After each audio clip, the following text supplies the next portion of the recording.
మానవ జన్మ ఎలా లభిస్తుంది? మానవుల్లో కూడా రకరకాల జన్మలున్నాయి.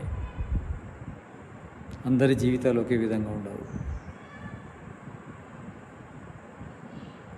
కొంతమంది శారీరకంగా, మానసికంగా ఆరోగ్యంగా ఉంటారు. మంచి కుటుంబంలో పుడతారు, మంచి ఐశ్వర్యం ఉంటుంది.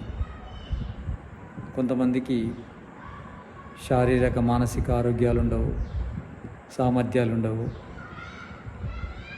మనుషులుగా పుట్టి కూడా రకరకాలుగా ఉంటారు. ఎందుకు?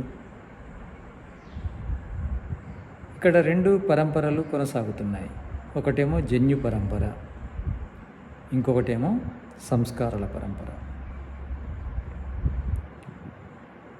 ఆధునిక విజ్ఞాన శాస్త్రం ఏం చెప్తుందంటే, జన్యువుల ద్వారా మనుషుల లోపల శరీర నిర్మాణం, మెదడు నిర్మాణం జరుగుతుంది. నిజమే. జన్యువులను అనుసరించే మన ఈ స్థూల శరీరము నిర్మించబడుతుంది. ఈ స్థూల శరీరానికి కావలసిన సూత్రమంతా జన్యువుల్లోనే ఉంది. ఈ జన్యువులు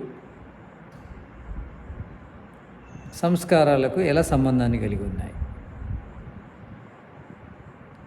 పూర్వజన్మ పాపపుణ్య సంస్కారాలు అని శాస్త్రాలు చెప్తున్నాయి. ఈ జన్యువులకు ఆ సంస్కారాలకు మధ్య సంబంధం ఏంటి? మనిషి మరణించినప్పుడు తను పూర్వజన్మలో చేసుకున్నది, ఆ జన్మలో చేసుకున్న పాపపుణ్యము అనే కర్మాశయం ఏర్పడుతుంది. ఆ కర్మాశయం లోపల పాపము, పుణ్యము సమానమైనప్పుడు మానవ జన్మ లభిస్తుంది. పుణ్యం అధికమైనప్పుడు ఇంకా మంచి మానవ జన్మ లభిస్తుంది. ఆ పుణ్యానికి అనుకూలమైన జన్యుల్లోకి ఈ జీవాత్మను పరమేశ్వరుడు ప్రవేశపెడతాడు. అంటే మన సంస్కారాలకు సరిసమానమైన జన్యు వ్యవస్థ గల పిండంలోకి ఈ ఆత్మ ప్రవేశిస్తుంది. అలా మనకు జన్యువులు ప్రాప్తిస్తాయి. మంచి కుటుంబంలో పుట్టినప్పుడు మంచి జన్యువులు ఉంటాయి.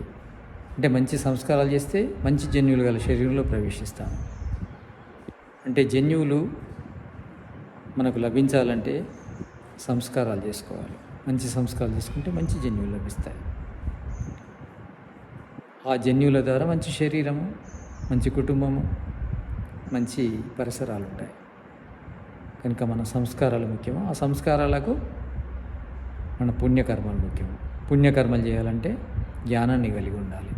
ఏది పుణ్యమో తెలిసి ఉండాలి. తెలిసినప్పుడు మనము పుణ్యకర్మలు చేస్తాం.